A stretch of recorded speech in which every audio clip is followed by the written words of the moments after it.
Assalamualaikum warahmatullahi wabarakatuh. Kami dari kelompok 5 Praktikum Fisiologi Hewan kelas Biologi 3A akan melakukan proyek kecil mengenai analisis pengaruh rokok terhadap enzim amilase pada saliva mulut. Sebelumnya izin memperkenalkan diri, saya Alika Maulidina Rahma. Saya Hilda Wulan Cahyani. Saya Cynthia Lydia Cahya. Saya Dara Dinanti. Saya Ipan Maulana Akbar. Saya Musa bin Najil Hakim Rahman. Dan selamat menyaksikan proyek kami. Oke, nama saya Arif Muhammad Iqbal. Saya dari jurusan Teknik Informatika semester 5. Saya sudah nge-vape kurang lebih umur saya 20 tahun. Saya sudah nge-vape dan ngerokok itu kurang lebih 2,5 tahun. Dari mulai saya semester 1 lah segituan. Dan yang saya rasakan itu kurang lebih enak karena kan dalam liquid vape itu ada kandungan nikotinnya. Jadi nikotin itu kadang membuat saya tidak cepat lelah gitu, energik.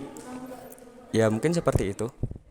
Perkenalkan, nama saya Fal Agung Nugraha. Saya berumur 20 tahun. Saya dari jurusan Biologi 3A A1.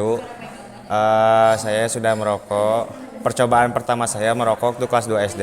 Itu hanya 1 batang pertama. Lalu dilanjut di kelas 4 SD sampai sekarang 8 tahun, 10 tahunan lah. 10 tahunan. Perkenalkan, saya Dara Dinanti dari jurusan Biologi semester 3 berusia 19 tahun. Saya bukan seorang perokok maupun pengguna vape.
Seperti yang kita ketahui bersama bahwa enzim amilase pada saliva mulut merupakan salah satu enzim pada pencernaan mulut yang penting yang dihasilkan oleh kelenjar ludah karena mampu menguraikan zat-zat tepung menjadi bagian-bagian yang lebih kecil. Nah, di sini kami melakukan penelitian kecil menggunakan 3 jenis sampel saliva yang berbeda. Yang pertama ada saliva normal sebagai pembanding, lalu ada saliva perokok dan saliva vape. Nah, di sini kami melakukan pengujian iodin dengan suhu yang berbeda. Yang pertama, ada suhu dingin sebesar 5 derajat Celcius, suhu ruang 35 derajat Celcius, dan suhu panas 55 derajat Celcius. Di sini, saya akan memaparkan mengenai penyebab adanya perubahan warna pada sampel yang telah diberikan iodin. Nah, yang pertama yaitu pengujian iodin menggunakan saliva normal, menunjukkan kepekatan yang hampir sama pada suhu panas dan ruang. Nah, namun pada suhu dingin ini menghasilkan warna yang lebih pekat dibandingkan suhu ruang dan juga suhu panas. Kemudian berbeda dengan sampel saliva yang sebelumnya. Nah, di sini menggunakan saliva yaitu saliva perokok. Nah, untuk hasil yang didapatkan ini warnanya tidak terlalu pekat, namun pada suhu dingin terdapat perubahan, yakni warnanya menjadi bening dan memiliki endapan yang cukup pekat berwarna coklat di bawahnya. Kemudian pada sampel saliva vape didapatkan kepekatan yang hampir sama dengan pemilik saliva normal, namun pada suhu panas warnanya menjadi bening dan ada sedikit endapan berwarna coklat pekat di bawahnya.